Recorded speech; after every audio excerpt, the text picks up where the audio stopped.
Good morning everyone. Current affairs की series में 19 जनवरी पे हम पहुंच चुके हैं, जहां पे द हिंदू के, पीआईबी के, आरएसटीवी एंड अदर न्यूज़पेपर से जो इंपॉर्टेंट आर्टिकल्स हैं उनके करंट अफेयर्स हम एमसीक्यू के थ्रू डिस्कस करेंगे in our prelims 365 series. Let's welcome to the new members जिन्होंने रिसेंटली वेरियस सीरीज जो है उसे ज्वाइन किया है। सो साक्षी, आराधना, नीरज, साकेत, चेतन एंड भुवनेश ने वेरियस सीरीज जो है उसे ज्वाइन किया। I request all of you कि अपनी अपनी सीरीज को, और खासतौर पे जिन लोगों ने क्रैक यूपीएससी 200 डेज की सीरीज को सब्सक्राइब किया है, जो आपके असाइनमेंट्स होंगे उसे एवरीडे बेसिस पे कंप्लीट करते चलिएगा। चलिए, मुझे ये एक इन्फोग्राफिक मिला जो काफी मुझे इंटरेस्टिंग लगा। सो बेसिकली हमारी सक्सेस तक पहुंचने की जो जर्नी होती है वो भी कुछ इस तरीके से ही होती है, जिसमें हम कहीं पे भी, हम अलग अलग लोग जो हैं अलग अलग लेवल्स पे किसी भी पॉइंट ऑफ टाइम पे हो सकते हैं। हो सकता है काफी सारे लोग ये हों, इस स्टेज पे हों, I want to do it, that UPSC आप करना चाहते हैं, लेकिन अभी आपको सिर्फ इस स्टेज पे ये नहीं पता है कि उसके लिए क्या क्या चीजें करने की जरूरत है। कुछ लोग ऐसे होते हैं जो कि स्टेज पे हैं, they want to do it and now they are looking for the answers कि वो इसे कैसे कर सकते हैं। दे आर पीपल जिनके पास थोड़ी बहुत गाइडेंस भी है और वो इसे करने की कोशिश कर रहे हैं। हो सकता है उन्होंने एक अटेम्प्ट दे चुके हैं वो, और यहाँ पे उतनी ज्यादा सक्सेस नहीं मिली, nevertheless they are trying again. तो ये आई कैन डू इट, जहां पे कॉन्फिडेंस लेवल आ चुका है कि यस, ये एग्जाम मेरे द्वारा भी किया जा सकता है। But let me tell you one thing, that exam जो है वो कोई भी कर सकता है। मुझे लगता है, मुझे पता है कि आप जब भी सुनेंगे तो आपको लगेगा कि सर ने ऑलरेडी क्रैक कर लिया तभी सर इस चीज को कह रहे हैं, बट बिलीव मी, ये एग्जाम कोई भी कर सकता है। और जब मैं खुद भी प्रिपेयर कर रहा था, बीच बीच में कई बार यस देयर वर डेज जब लगता था कि पता नहीं होगा या नहीं होगा, लेकिन लार्जली जो ओवरऑल मुझे समझ में आता था वो यही आता था कि yes, it can be done, ये किया जा सकता है। क्योंकि जब आप ये समझ जाते हैं कि ये चीज करी जा सकती है, 50% ऑफ द फाइट जो होती है आपकी वहीं कंप्लीट हो जाती है और आपकी विक्ट्री 50% वहीं पे इंश्योर हो जाती है। जब आप इस चीज की असमंजस में होते हैं या फिर इस चीज को लेके श्योर नहीं होते हैं कि पता नहीं ये होगा नहीं होगा, पता नहीं मैं कैपेबल हूं भी सही या नहीं है, तो तब सिचुएशन खराब होती है, तब आपके अगेंस्ट में जो ऑड्स होते हैं वो स्टैक अप हो जाते हैं। सो फर्स्ट थिंग, आपको धीरे धीरे ग्रेजुअली अपने आप को, जस्ट लाइक दीज स्टेट्स, आपको एटलीस्ट इस पोजीशन पे तो आना पड़ेगा कि आप ये समझ जाएं कि yes, I can do it, because I am telling you that yes, इसके लिए कोई बहुत ज्यादा आईक्यू की जरूरत नहीं है। एवरेज आईक्यू से with lot of determination, yes देखिए, हार्डवर्क तो करना पड़ेगा, डिटर्मिनेशन के साथ तो एवरीडे बेसिस पे कंसिस्टेंटली आपको काम करना पड़ेगा। बट ये भी चीज आपको इंश्योर करके दे सकता हूं कि वंस यू गिव यू 100%, आप जितने हार्डवर्क की जरूरत है उतना पुटअप करते हैं और at the same time determination के साथ एवरीडे बेसिस पे कंसिस्टेंटली पढ़ाई करते रहते हैं, देन एग्जाम आपका होना ही होना है। हो सकता है पहले अटेम्प्ट में ना हो तो दूसरे में हो जाए, दूसरे में ना हो तो तीसरे में हो जाए, तो नंबर ऑफ अटेम्प्ट्स कम या ज्यादा लग सकते हैं। डिपेंड करता है कि आपका बैकग्राउंड कितना स्ट्रांग है, कितने अच्छे से आपने तैयारी कर रखी है, फाउंडेशन कितने अच्छे से तैयार कर रखी है। लेकिन अगर इस चीज को कंसिस्टेंटली परस्यू करते रहते हैं, सूनर और later exam will be crack, that's for sure. ये चीज तो पक्का कही जा सकती है। बट उसके लिए जो चीजें रिक्वायर्ड है वो प्लीज देख लीजिए, और जो मैं आपको टाइम टू टाइम बताता भी रहता हूं, तो यहां पे एटलीस्ट इस स्टेज पे आप आइए और फिर आपको समझ में आएगा कि चीजें काफी आसान हो जाती है। बिकॉज एक लेवल ऑफ कॉन्फिडेंस के साथ जब तैयारी करेंगे तो चीजें समझ में भी जल्दी आएंगी और आपकी परफॉर्मेंस जो होगी वो भी इंप्रूव होना शुरू हो जाएगी। अगर नीचे के लेवल पे भी है, मान लीजिए आपको लगता है आप सिर्फ करना चाहते हैं इस चीज को, लेकिन आपको ये नहीं पता कैसे करना है, तो उसके लिए मैं टाइम टू टाइम आपको जो गाइडेंस है वो प्रोवाइड करता रहता हूँ, जो मटेरियल है वो प्रोवाइड करता रहता हूँ। इवन टेलीग्राम के ऊपर भी मैंने आपको बताया कि आप मुझे अप्रोच कर सकते हैं। You can ask any question जहां पर भी आपको परेशानी आ रही हो, क्योंकि इस स्टेज से I want to do it से आई कैन डू इट, इस स्टेज तक पहुंचना काफी ज्यादा जरूरी है। उसके बाद तो बहुत सारी चीजें आसान हो जाती हैं। चलिए, so this is brief introduction about me. My name is Prince Luthra, all India rank 577 from UPSC CSC 2014 batch. जल्दी से 10 टॉपिक्स जो हैं वो देख लेते हैं जो आज हम डिस्कस करने वाले हैं। तो हम यहाँ पे जो रतन स्टेटस दिया जाता है सीपीएचएस, उसके बारे में जानेंगे, पीआरआईज के बारे में जानेंगे, Indian Ocean rim association news में था, इसके बारे में देखेंगे। एक मैप का क्वेश्चन हमारा रहने वाला है, एज यूजुअल एक क्वेश्चन मैप का रहता ही है। स्ट्रेटेजिक डिसइन्वेस्टमेंट इकोनॉमी का क्वेश्चन है, देखेंगे इसके बारे में। पीडीएस के बारे में जानेंगे।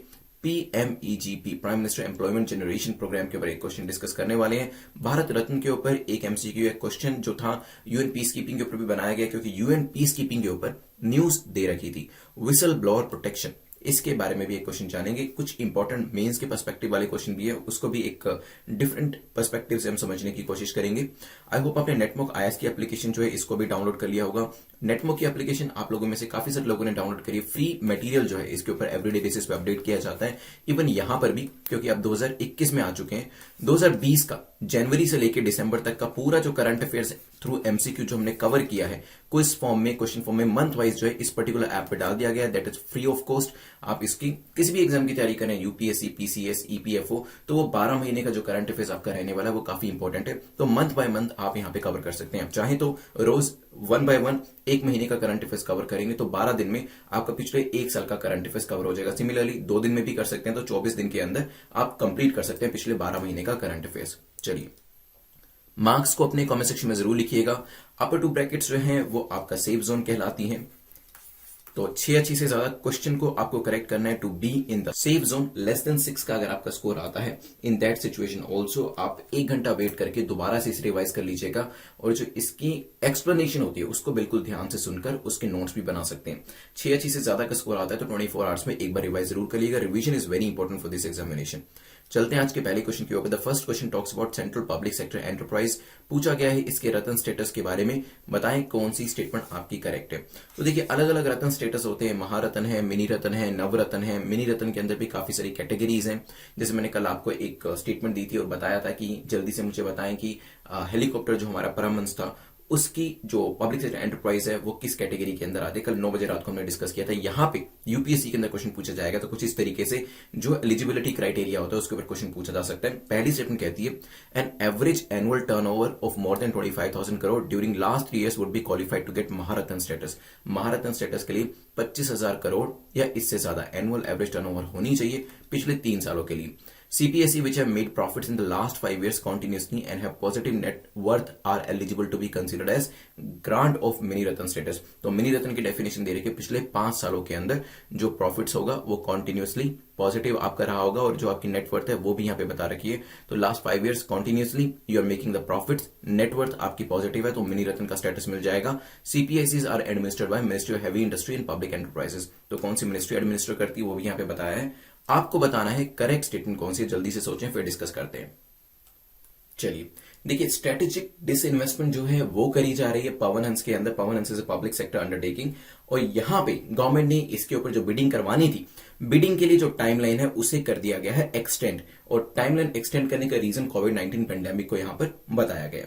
तो ये न्यूज थी, दैट्स व्हाई मिनी रत्न, महारत्न, ये सब स्टेटस जो है आपसे पूछे जा सकते हैं। अगर हम क्वेश्चन के ऊपर वापस आए तो yes, N average annual turnover of more than 25,000 crore during the last 3 years, पिछले 3 सालों के अंदर एवरेज एनुअल टर्नओवर 25,000 करोड़ की है तो महारत्न का स्टेटस दिया जाता है, जो कि करेक्ट है। तीसरी स्टेटमेंट पे आए तो यहां पे एडमिनिस्ट्रेशन जो है सीपीएससी का वो किसके द्वारा किया जाता है, ministry of heavy industry and public enterprise. वैसे भी यहां पर भी देखिए मिनिस्ट्री के नाम में भी पब्लिक एंटरप्राइज आ रहा है, तो तीसरी स्टेटमेंट आपकी यहां पर करेक्ट है।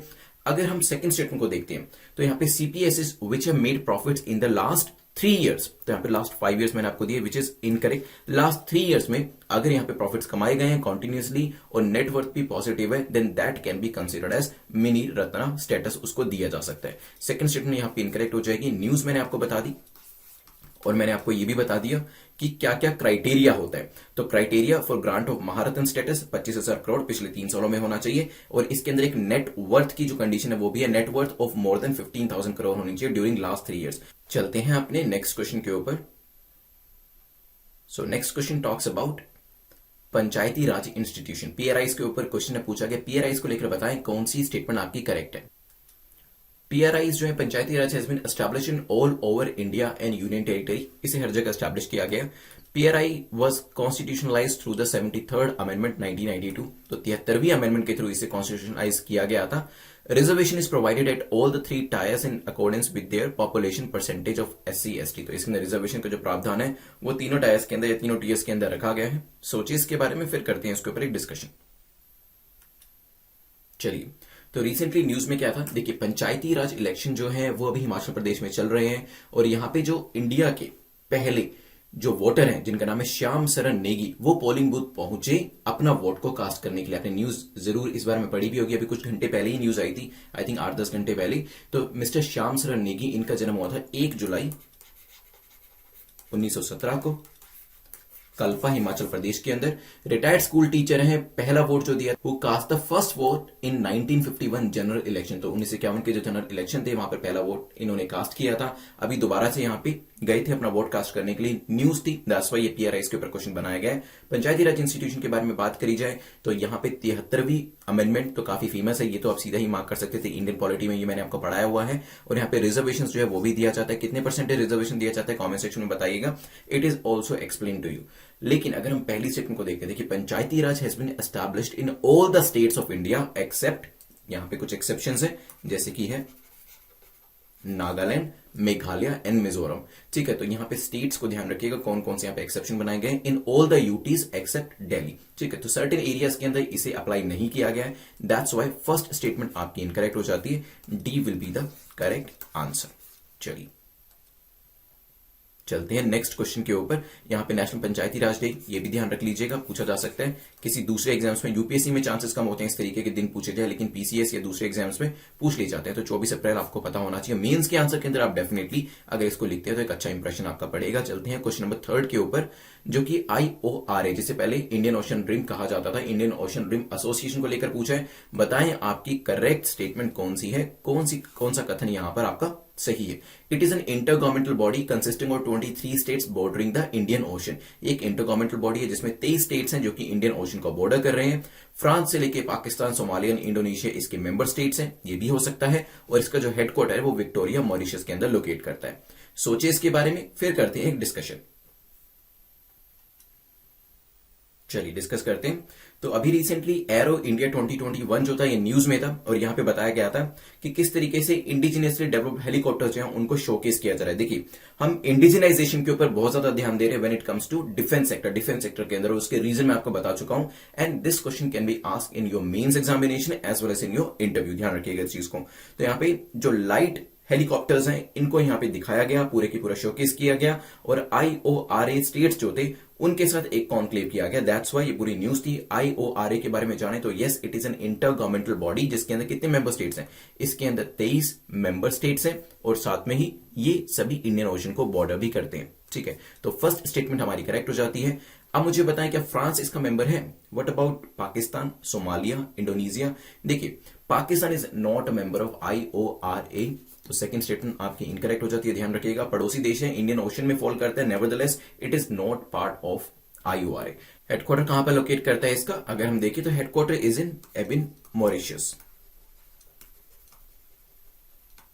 ठीक है, मॉरिशस में लोकेट करता है, एबिन के अंदर, ना कि विक्टोरिया, मॉरिशस के अंदर। Victoria is basically the capital of Seychelles. तीसरी स्टेटमेंट भी इनकरेक्ट हो जाती है। आंसर क्या हो जाएगा? C will be the correct answer. So these are the member countries. देख रहे हैं इंडियन ओशन को बॉर्डर करती हुई जो कंट्रीज हैं।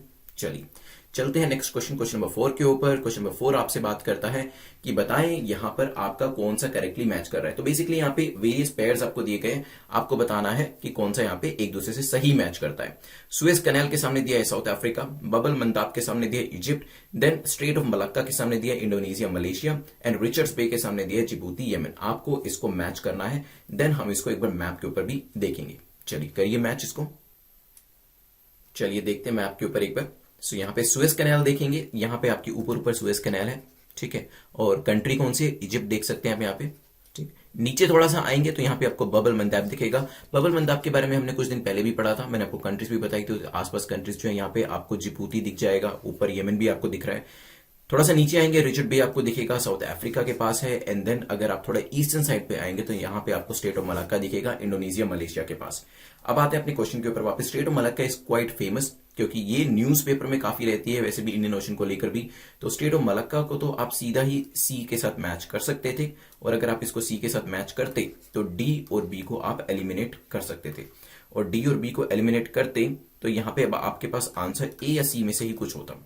रिचर्ड बे थोड़ा सा इंग्लिश नाम है, तो आप यहाँ पे देख सकते हैं कि कहीं ना कहीं साउथ अफ्रीका से ही मैच करता होगा। बाकी जो कंट्रीज यहाँ पे इजिप्ट है, जिबूती, यमन है, यहाँ पर इस तरीके के नाम होने के चांसेस थोड़े से कम है। मैं ये नहीं कह रहा इम्पॉसिबल है, बट थोड़े से कम हो जाते हैं। और अगर आप फोर्थ को ए से मैच कर देते तो अपने आंसर पे पहुंच जाते, which was the correct answer, क्योंकि हमने ऊपर सुएज कैनाल देखा था वो इजिप्ट के पास है, और आपका बबल मंदाब जो है वो हमने पहले भी डिस्कस किया हुआ है, वो जिबूती और यमन के पास है, जैसे कि आप यहाँ पे एक बार मैप पे दोबारा देख लीजिए। So this is bubble मंदाब। चलते हैं नेक्स्ट क्वेश्चन के ऊपर, which is question number fifth, देखिए ये जो पॉइंट्स हम करते हैं ना, जो मैप रिलेटेड चीजें हैं, तो ये काफी इंपॉर्टेंट है। अगर आप एटलस नहीं भी पढ़ रहे हैं तो यहां पे बिल्कुल ध्यान से पढ़िए और फिर उसे एटलस में लोकेट करने की कोशिश करिए। दीज आर द एरियाज जिसके ऊपर क्वेश्चन पूछे भी जा सकते हैं, क्योंकि वो करंट अफेयर्स में रहते हैं और पहले भी क्वेश्चन इनके ऊपर पूछे गए हैं, तो एग्जाम के अंदर ये सब चीजें आपसे पूछी जा सकती हैं। Therefore I always request you कि ये जो चीजें हैं आप इनके नोट्स भी बना सकते हैं और इसे अपने एटलस में लोकेट भी कर सकते हैं। 5 से 10 मिनट ही आपको एटलस रोज देखना होता है, उससे आपका जो मैप का पोर्शन है वो कंप्लीट हो जाएगा।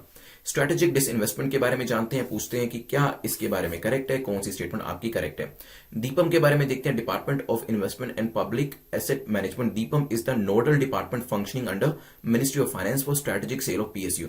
तो दीपम जो है बेसिकली एक नोडल डिपार्टमेंट है जो कि फाइनेंस मिनिस्ट्री के अंदर आता है और पीएसयू की स्ट्रेटेजिक सेल कैसे करनी है उसको लेकर ये चिंता करता है। Deepam and NITI Aayog jointly identifying the PSUs for strategic disinvestment. तो दीपम और नीति आयोग दोनों साथ में मिलकर देख रहे हैं कि किस किस पीएसयू को किस किस हद तक हम डिसइन्वेस्ट कर सकते हैं, उसके अंदर हम विनिवेश कर सकते हैं। Then strategic disinvestment is transferring the ownership and control of a public sector entity to private sector only. तो इसके अंदर पब्लिक सेक्टर एंटिटी को प्राइवेट सेक्टर हाथों के अंदर दे दिया जाता है। तो बताएं कौन सी स्टेटमेंट यहां पर हमारी करेक्ट हो जाती है। सोचिए क्या आंसर होगा, फिर हम इसके बारे में डिस्कस करेंगे। न्यूज देखेंगे क्यों न्यूज में थी और फिर करेक्ट आंसर तक भी पहुंचेंगे। चलिए देखिए, अभी रिसेंटली जो मैंने आपको न्यूज बताई थी, फाइनेंस मिनिस्ट्री ने जो बिडिंग की डेडलाइन पवन हंस के लिए एक्सटेंड करी है, तो वहां पर पूछा जा सकता है दीपम के बारे में, स्ट्रेटेजिक डिसइन्वेस्टमेंट को लेकर क्वेश्चन पूछा जा सकता है, ये सब चीजों के ऊपर क्वेश्चन उठ सकते हैं। बात करी जाए दीपम के बारे में तो yes, department of investment public asset management जो है एक नोडल डिपार्टमेंट है फाइनेंस मिनिस्ट्री के अंदर और ये पीएसयू की स्ट्रेटेजिक सेल के लिए काम करता है। तो पहली जो स्टेटमेंट है वो आपकी करेक्ट हो जाती है। यहाँ पे दीपम और नीति आयोग ही आइडेंटिफाई करते हैं कि कौन कौन सी पब्लिक सेक्टर अंडरटेकिंग्स ऐसी हैं जहां पे हमें डिसइन्वेस्ट करना चाहिए और किस तरीके से करना चाहिए। तो सेकंड स्टेटमेंट भी आपकी करेक्ट हो जाती है। देखिए तीसरी स्टेटमेंट काफी कंट्रोवर्शियल सी स्टेटमेंट है। क्योंकि देखिए जब भी ओनरशिप को सेल किया जाता है प्राइवेट सेक्टर को और इवन दूसरी पब्लिक सेक्टर अंडरटेकिंग को भी, उसे डिसइन्वेस्टमेंट कहा जाता है, at least from the central government perspective. हालांकि 2020 के अंदर ही जो सीएजी है, सीएजी ने यहां पे गवर्नमेंट को क्रिटिसाइज किया था कि जब आप एक पीएसयू को दूसरी पीएसयू को सेल करते हैं तो आप उसे डिसइन्वेस्टमेंट ना माने, ऐसा सीएजी के द्वारा कहा गया था। हालांकि इसे माना जाता है सेंट्रल गवर्नमेंट के द्वारा। उन्होंने उनको रिसीट्स भी दी थी सीएजी को कि these are the receipts which shows कि ये जो पर्टिकुलर डिसइन्वेस्टमेंट है करी गई है। पिछले साल हुआ क्या था, जो एसपीसीएल है उसको ओएनजीसी को बेचा गया था और वहां से ही सीएजी ने इस चीज के ऊपर क्वेश्चन उठाने शुरू करे थे कि अपने जो आपके डिसइन्वेस्टमेंट के टारगेट्स हैं उनको मीट करने के लिए आप ऐसा कर रहे हैं और ये चीज नहीं करनी चाहिए, प्रैक्टिस आपको नहीं करनी चाहिए। लेकिन गवर्नमेंट के लिए पैसा रेज करना काफी जरूरी था, तो अराउंड 72,620 करोड़ का पैसा रेज किया गया था ताकि उसको वेरियस सोशल सेक्टर्स के अंदर लगाया जा सके, वेरियस इलेक्ट्रिफिकेशन प्रोजेक्ट्स हो गए वहां पर लगाया जा सके और जो आपका इंफ्रास्ट्रक्चर क्रिएट करना है उसके अंदर लगाया जा सके। तो हालांकि यस, यहां पे तीसरी स्टेटमेंट तो आपकी इनकरेक्ट हो ही जाती है। प्राइवेट सेक्टर ओनली नहीं होगा, क्योंकि जब पब्लिक सेक्टर को भी बेचा जाता है, एक पब्लिक सेक्टर को दूसरे पब्लिक सेक्टर अंडरटेकिंग को बेचा जाता है, even that comes under what, even that comes under disinvestment, ध्यान रखिएगा।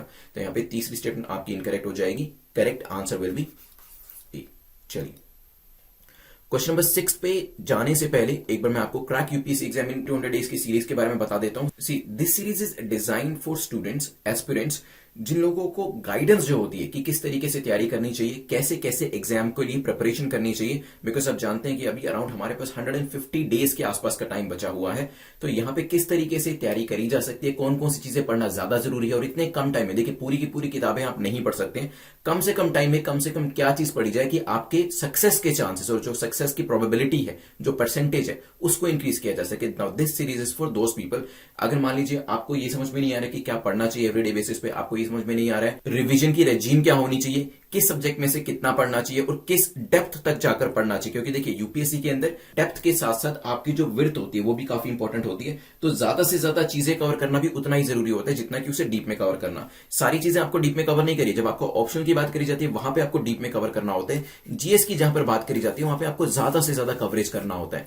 ठीक है, तो किस तरीके से पढ़ाई करी जाए, किस तरीके से स्ट्रैटेजीज को डिप्लॉय किया जाए सो दैट मिनिमम टाइम के अंदर भी, क्योंकि अभी टाइम तो बचा नहीं है ज्यादा, आपकी एक रोबस्ट प्रिपरेशन हो सके सो दैट एग्जामिनेशन हॉल के अंदर आप एक कॉन्फिडेंस के साथ जा सके कि मैंने अपने डेली के जो मेरे असाइनमेंट्स थे मैंने उन्हें कंप्लीट किया है, मैंने स्पेक्ट्रम को कवर किया है, मैंने इंडियन पॉलिटी को कवर किया है, मैंने आर्ट एंड कल्चर को कवर किया है, साथ में मैंने ज्योग्राफी की एनसीईआरटीज को कवर किया है, बाकी सब्जेक्ट्स की एनसीईआरटीज को भी कवर किया है, मैंने डेली बेसिस पे क्विजेस को अटेम्प्ट किया है, मैंने डेली बेसिस पे क्लास लेक्चर्स को देखा है, मैंने बीच बीच में वीकली बेसिस पे अपने मॉक टेस्ट और मैराथन सेशंस को भी कंप्लीट किया है। तो जब इतनी स्टडीज करने के साथ जाते हैं और इसके साथ साथ रिवीजन करके जाते हैं, डेली राइटिंग असाइनमेंट्स करके जाते हैं, तो प्रीलिम्स में तो आपका जो कॉन्फिडेंस है वो होता ही है, और प्रीलिम्स जब ट्रैक करके आप निकल के आते हैं, मेंस के लिए आप अपना एग्जाम लिखने जा रहे थे, तो भी आपको ये नोइंग होती है कि 200 दिन तक लगातार आपने एक क्वेश्चन का आंसर रोज लिखा है, जो कि आपको मेंस में भी काफी ज्यादा हेल्प करने वाला है। So if you are preparing for 2021 examination, crack UPSC exam in 200 days की सीरीज को आप सब्सक्राइब कर सकते हैं। And if you are preparing for 2022 mission UPSC 2022 के लिए आप सब्सक्रिप्शन ले सकते हैं। चलिए क्वेश्चन नंबर 6 के ऊपर चलते हैं।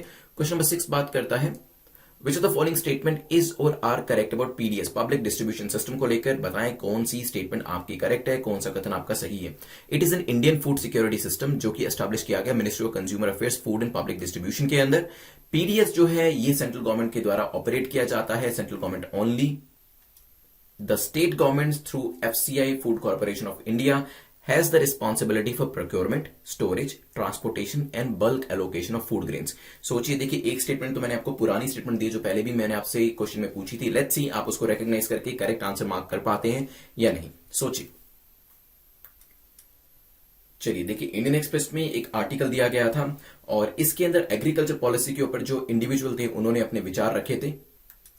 और पीडीएस के बारे में तो खासतौर पे मैं आपको कहता हूं कि once you are also get your district, जब आप एज एन एसडीएम जाते हैं या फिर बाद में डीएम भी बनते हैं, तो इन सब चीजों का ध्यान आपको रखना पड़ेगा अपने एरिया के अंदर। जब हम बात करते हैं यहाँ पे कि मिनिस्ट्री कौन सी, तो ये ministry of consumer affairs, food and public distribution के अंदर में यहाँ आता है। तो पहली जो स्टेटमेंट है आपकी करेक्ट हो जाती है। But if you remember last time भी मैंने आपको कहा था PDS is operated by central government and state government both, ठीक है। So it is the joint responsibility जिसके अंदर सेंट्रल गवर्नमेंट क्या करती है, मैंने आपको बना के पिछली बार एक डायग्राम भी बना के बताया था। सेंट्रल गवर्नमेंट के अंदर थ्रू एफसीआई पहले तो ली जाती है रिस्पॉन्सिबिलिटी फॉर प्रोक्योरमेंट। पहले तो अनाज जो होता है उसको प्रोक्योर किया जाता है, ठीक है। यहां पे एक बार प्रोक्योर कर लिया, उसके बाद प्रोसेस होता है आपका स्टोरेज का, फिर होता है ट्रांसपोर्टेशन का, एलोकेशन ऑफ फूड ग्रेन्स का, वो स्टेट गवर्नमेंट के द्वारा किया जाता है, ठीक है। तो FCI has assumed the responsibility for procurement, storage and transportation. और यहां पे आगे का जो काम है बल्क एलोकेशन का भी स्टेट गवर्नमेंट इसके अंदर इन्वॉल्व रहती है। इवन बेनिफिशियरीज को आइडेंटिफाई करने का काम भी आपका स्टेट गवर्नमेंट का रहता है, ये चीज ध्यान रखिएगा।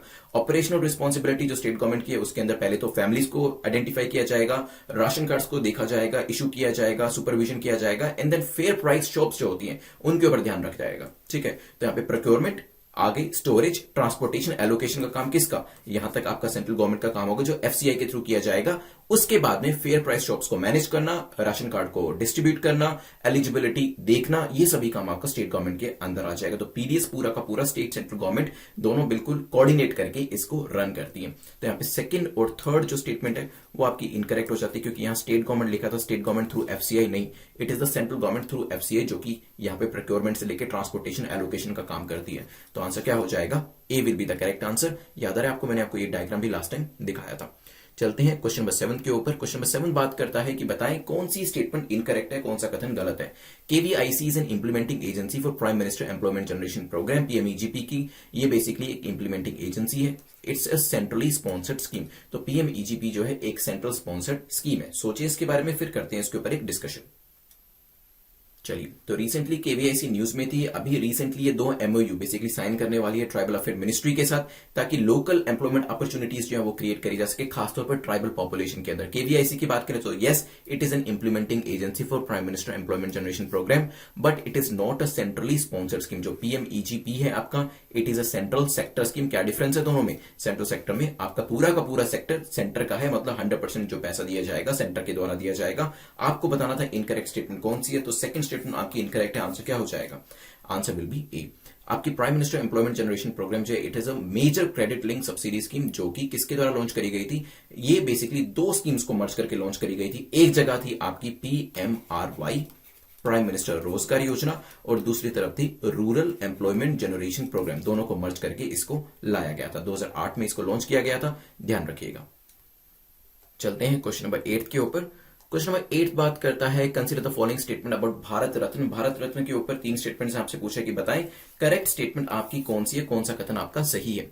अवार्ड जो है एस्टैब्लिश किया गया प्राइम मिनिस्टर नेहरू के द्वारा 1954 के अंदर। इसके अंदर कोई भी मॉनेटरी बेनिफिट नहीं दिया जाता, और मेजर ध्यानचंद जो थे पहला पुरस्कार उनको दिया गया था भारत रत्न स्पोर्ट्स के अंदर। तो अगर किसी स्पोर्ट पर्सनैलिटी को मिला है तो वो सबसे पहले मेजर ध्यानचंद को दिया गया था। सोचिए इसके बारे में, फिर करते हैं हम इसके ऊपर एक डिस्कशन। चलिए, अभी रिसेंटली जो प्राइम मिनिस्टर हैं उन्होंने अपनी ट्रिब्यूट जो है वो भारत रत्न एमजीआर को दी है on his jayanti, and that's why Bharat Ratna के ऊपर भी एक आर्टिकल दिया गया था। भारत रत्न जो पुरस्कार है इसके अंदर देर इज ए मेडल, एक मेडल होता है, एक सर्टिफिकेट होता है, but there is no monetary grant, इसके अंदर कोई भी मॉनेटरी ग्रांट नहीं होता है।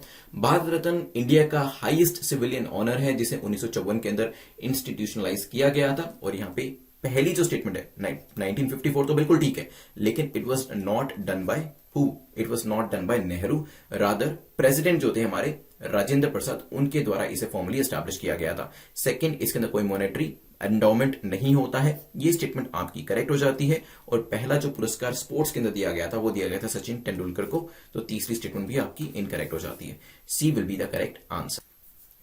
चलते हैं नेक्स्ट क्वेश्चन, क्वेश्चन नंबर 9 के ऊपर। क्वेश्चन नंबर 9 बात करता है यूएन पीस कीपिंग को लेकर। पहली स्टेटमेंट कहती है यूएन पीस कीपिंग हेल्प करता है कंट्रीज को जो कि जिनके अंदर काफी सारे कॉन्फ्लिक्ट्स हो रहे हैं और वहां पे पीस को एस्टैब्लिश करने की कोशिश करी जाती है। Every piece keeping mission is authorised bye security council, तो सिक्योरिटी काउंसिल जो है इसको ऑथराइज करती है। इसके जो एक्सपेंसेस होते हैं पीस कीपिंग मिशन के वो G20 कंट्रीज के द्वारा बियर करे जाते हैं। सोचिए इसके बारे में, फिर करते हैं इसके ऊपर एक डिस्कशन।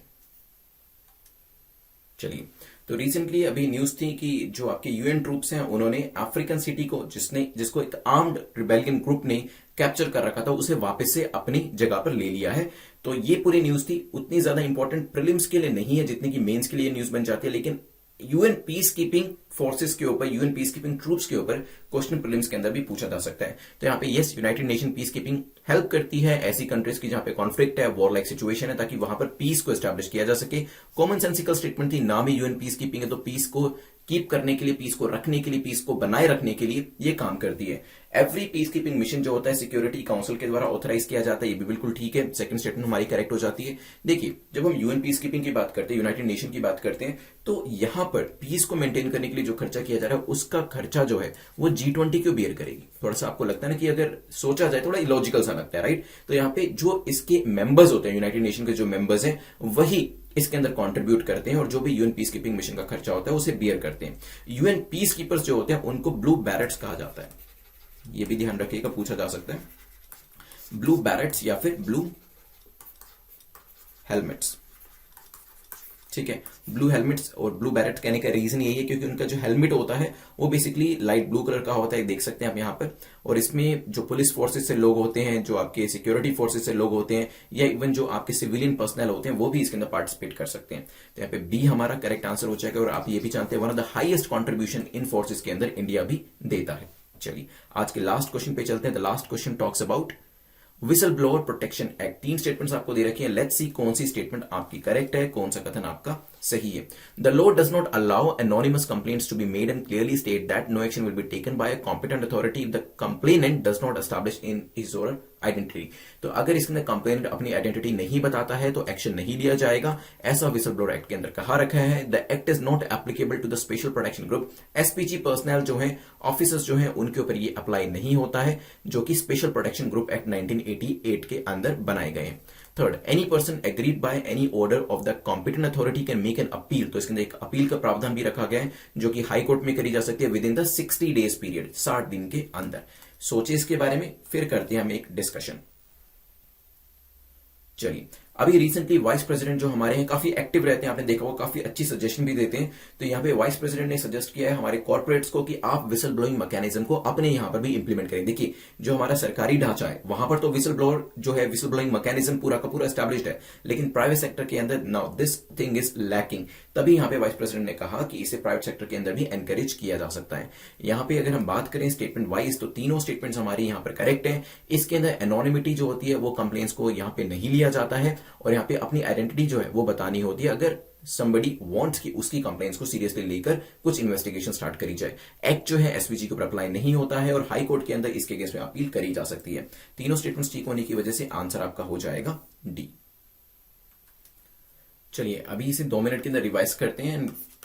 हमारी जो रिवीजन रहने वाली है वो एक्टिव रिवीजन रहने वाली है, सो जस्ट बी रेडी। आपको अभी आंसर करने हैं और उसके बाद प्रीलिम्स और मेंस का क्वेश्चन जो है हम वो देखेंगे। तो हमने शुरुआत करी थी सीपीएससी में इसके रत्ना स्टेटस को लेकर। तो यहाँ पे ये बताया मुझे कि कौन सी मिनिस्ट्री इसको एडमिनिस्टर करती है। मैंने आपको महारत्न के बारे में बताया था, मिनी रत्न के बारे में बताया था, और पवन हंस के बारे में भी हमारा डिस्कशन हुआ था। तो यहाँ पे मैंने आपको जो क्राइटेरिया है वो बताया था 25,000 करोड़ का रहता है, ministry of heavy industry and public enterprise के ये अंदर आती है। Next we discussed about panchayati raj institution. मैंने आपको वेरियस स्टेट्स के नाम बताए थे, जल्दी से बताएं जहां पर ये एप्लीकेबल नहीं होता है। 73rd अमेंडमेंट इससे एसोसिएट करती है, म्यूनिसिपैलिटी से 74th जो अमेंडमेंट है आपकी वो एसोसिएट करती है। इसको लेकर अगर आप शेड्यूल भी बताना चाहें कौन कौन से शेड्यूल के अंदर आपका पीआरआईज एंड म्यूनिसिपैलिटीज आती है वो भी बता सकते हैं। 3 टायर स्ट्रक्चर रहता है जिसके अंदर रिजर्वेशन दिया जाता है। देन हमारा डिस्कशन हुआ था नेक्स्ट क्वेश्चन पे, जहां पे मैंने आपको IORA के बारे में बताया था। तो इसका जल्दी से मुझे हेडक्वार्टर बता दे कहां पे लोकेट करता है। पाकिस्तान इसका मेंबर नहीं है, जो इंडियन ओशन की कंट्रीज हैं वो इसके मेंबर्स हैं। वैसे यहाँ पे 23 स्टेट्स हैं जहां पे इंडियन ओशन बॉर्डर करता है। It is N inter governmental body, ध्यान रखिएगा इसके बारे में। रिसेंटली एरो इंडिया 2021 जो था शोकेस किया गया था, इंडिजिनस हेलीकॉप्टर्स को शोकेस किया गया था, दैट्स वाई ये भी न्यूज में था। चलिए, एबिन मॉरिशस के अंदर इसका हेडक्वार्टर लोकेट करता है। इसके बाद डिस्कशन हमारा हुआ था वेरियस मैच द फॉलोइंग। मैंने आपको मैप्स के ऊपर लोकेशन दिखाई थी। बाबल मंदाब कहां पर लोकेट करता है, जल्दी से मुझे बताएं कौन कौन सी कंट्रीज इसके पास है। क्या जुबीती इसके पास है, यस और नो? What about Yemen? तो यस, दोनों ही कंट्रीज इसके पास है। देन स्ट्रैटेजिक डिसइन्वेस्टमेंट के बारे में मैंने आपको दीपम के बारे में बताया था, नीति आयोग के बारे में बताया था। दीपक जो है कौन सी मिनिस्ट्री के अंदर आते हैं ये मुझे बताएं। बेसिकली डिसाइड किया जाता है कि किस पब्लिक सेक्टर अंडरटेकिंग को कब हमें डिसइन्वेस्ट करना है, किस हद तक डिसइन्वेस्ट करना है, ये सब चीजें दीपक के द्वारा करी जाती हैं। एट द सेम टाइम जब हम स्ट्रैटेजिक डिसइन्वेस्टमेंट करते हैं, ये डिसइन्वेस्टमेंट में जो शेयर होता है वो पब्लिक सेक्टर को भी बेचा जा सकता है, प्राइवेट सेक्टर को भी बेचा जा सकता है। हालांकि सीएजी वाला केस मैंने आपको बताया था, सीएजी कंसीडर्स कि आपको पब्लिक सेक्टर को नहीं बेचना चाहिए। अदरवाइज अगर एक पब्लिक सेक्टर को बेच के दूसरे पब्लिक सेक्टर में अगर पैसा जा रहा है या फिर पूरी इन्वेस्टमेंट जा रही है और पैसा आपके गवर्नमेंट के पास आ रहा है ताकि इंफ्रास्ट्रक्चर क्रिएट किया जा सके, तो वो डिसइन्वेस्टमेंट नहीं मानी जाएगी, ऐसा सीएजी का कहना है। However the current definition is this only कि पब्लिक को बेचो, पब्लिक सेक्टर को बेचो या प्राइवेट सेक्टर को बेचो, जो मैंने आपको बता दिया था। ठीक है, मिनिस्ट्री ऑफ फाइनेंस के अंदर आता है, ये चीज ध्यान रखिएगा इसके बारे में। देन नेक्स्ट में मैंने आपको बताया था नेक्स्ट क्वेश्चन नंबर 6 के अंदर। Question number 6 was about PDS. मैंने आपको बताया था कि दोनों सेंट्रल और स्टेट गवर्नमेंट हाथ से हाथ मिलाकर चलते हैं इसके अंदर, क्योंकि दोनों का इंपॉर्टेंट रोल रहता है। सेंट्रल गवर्नमेंट का एफसीआई को यूज करके माल को लेना, मतलब अनाज को प्रोक्योर करना, उसको स्टोर करना वेयर हाउसेस के अंदर, कोल्ड स्टोरेज के अंदर, ट्रांसपोर्टेशन उनका कराना और इवेंचुअली उसे लोगों तक पहुंचाना, एलोकेशन करवाना। आगे स्टेट का रोल भी आ जाता है, चाहे वो एलिजिबिलिटी को डिसाइड करने को लेकर हो, फेयर प्राइस शॉप्स को मैनेज करने को लेकर हो। तो ये जो चीजें काफी इंपॉर्टेंट है। मुझे मिनिस्ट्री का नाम जल्दी से बता दें अगर आपको याद है तो। चलिए, इतना मैं चलता हूं नेक्स्ट क्वेश्चन के ऊपर। लेट्स सी कौन कौन आंसर करता है। क्वेश्चन नंबर 7 में मैंने आपसे डिस्कस किया था prime minister employment generation programme के बारे में। तो it's a central sector scheme. इसकी इंप्लीमेंटिंग एजेंसी कौन है, जल्दी से मुझे बताएं। पीएमईजीपी जो है it's a credit linked subsidy scheme, जिसको लॉन्च किया गया था। दो स्कीम को मिलाकर कौन कौन सी, Pradhanmantri Rozgar Yojana and rural employment generation programme. इसको 2008 के अंदर लॉन्च किया गया था और केवीआईसी इसकी इंप्लीमेंटिंग एजेंसी है, ये भी ध्यान रखिएगा। चलते हैं नेक्स्ट क्वेश्चन नंबर 8 के ऊपर, जहां पे मैंने आपसे वेरियस अवार्ड्स के बारे में पूछा था। मॉनेटरी अवार्ड इसके अंदर होता है भारत रत्न के अंदर या नहीं, यस और नो वो बताइएगा। सचिन तेंदुलकर को स्पोर्ट्स के अंदर पहली बार मिला था ये, और इसको लेके आए थे हमारे तब के प्रेसिडेंट डॉक्टर राजेंद्र प्रसाद 1954 2 जनवरी को। ठीक है, तो इसके अंदर मॉनेटरी बेनिफिट नहीं होता है, मेडल होता है, सर्टिफिकेट होता है, जो मैंने आपको बता दिया था। फिर हमारा डिस्कशन यूएन पीस कीपिंग को हुआ था। यूएन पीस कीपिंग में आपको जो याद रखने वाली चीज है वो यही है, blue berets, blue helmets. Peace keeping mission authorise security council के द्वारा किया जाता है। जो मेंबर कंट्रीज होती हैं वो इसके जो खर्चा होता है उसको पूरा बियर करती हैं, भी ध्यान रखिएगा। देन नेक्स्ट हमारा डिस्कशन हुआ था विसल ब्लोअर प्रोटेक्शन एक्ट को लेकर। तो यहाँ पे आइडेंटिटी जो होती है वो बताई जाती है, साथ में एसपीजी को प्रोटेक्शन दी गई है, और अगर अपील करनी होती है 60 दिन का टाइम मिलता है, हाई कोर्ट के अंदर ये अपील करी जा सकती है। सो आई होप आपने अच्छा स्कोर किया होगा। कमेंट सेक्शन में मार्क्स अपने जल्दी से लिखें, फिर मैं आपसे प्रीलिम्स का क्वेश्चन पूछता हूँ। लास्ट टाइम की जो विनर है वो भी मैं आपको बताता हूँ। सो यहाँ पे what is the prize money in Bharat Ratna, Bharat Ratna के अंदर कितना प्राइस दिया जाता है वो मुझे आप कमेंट सेक्शन में जरूर बताइएगा। इजी क्वेश्चन है, अभी हमने डिस्कस किया इसके बारे में। लेट्स सी किस किस को याद रहता है, किस किसने अच्छे से अटेंशन देके लेक्चर को सुना है। Do you agree that regionalism in India appears to be a consequence of rising cultural assertiveness? क्या आप सहमत है कि भारत में क्षेत्रीयता बढ़ती हुई सांस्कृतिक मुखरता का परिणाम प्रतीत होती है? इसके अंदर आपको तर्क करना है। ठीक है, इसका आंसर करिएगा। मेंस का ग्रुप आप जानते ही हैं कहां पर है, तो मेंस के ग्रुप के अंदर अपने आंसर्स को पोस्ट करिएगा। And it is my request to everybody, Hindi medium English medium दोनों से ही, कि प्लीज एक दूसरे के जो क्वेश्चन पेपर्स में जो आंसर्स लिखे होते हैं उसे चेक करें। मैंने अभी आपको एक बुकलेट भी प्रोवाइड करी थी बीच में। ठीक है, उस बुकलेट में बेसिकली साइड में जो मार्जिन है वो दिए गए, और मार्जिन जैसे कि आपकी एक्चुअल जो यूपीएससी की बुकलेट होती है उस तरीके से आप चाहें तो उस पीडीएफ को प्रिंट कराकर उस पर भी आंसर लिखना शुरू कर सकते हैं। अदरवाइज अगर आपको वो नहीं मिली है तो मैं एक बार दोबारा से ग्रुप में शेयर कर दूंगा, मेंस के ग्रुप में। आप उसी को ही प्रिंट करा के या फिर उसी के जैसी जो आपकी कॉपी होती है उस पर प्रिंट कराकर आंसर लिखेंगे तो एक यूपीएससी वाली फीलिंग आपको आएगी और वहां पर फिर आपको कुछ नया नहीं लगेगा। ऐसा नहीं लगेगा कि ये किस तरीके की शीट मुझे आंसर लिखने के लिए दे दी है। सेकंड चैनल आज 9 बजे मिलने वाले हैं 10 नए टॉपिक्स के साथ। So be ready and let's see the winner.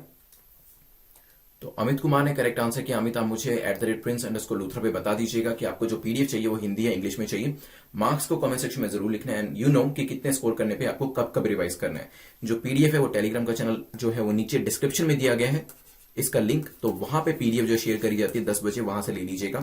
Thanks for watching. कोई भी आपका डाउट है तो मुझसे पूछ लीजिएगा। Have a nice day. I will see you today itself eight 9 PM। Be ready for that. वहां पे हमारा लाइव लेक्चर 9 बजे शाम को होने वाला है। चलिए तो मिलते हैं 9 बजे फिर। Have a nice day. चलिए तो फिर बहुत जल्दी 9 बजे मिलते हैं। रेडियो के आइएगा, विल डिस्कस देयर लाइव, वहां पर क्वेश्चंस को हम सोल्व करेंगे।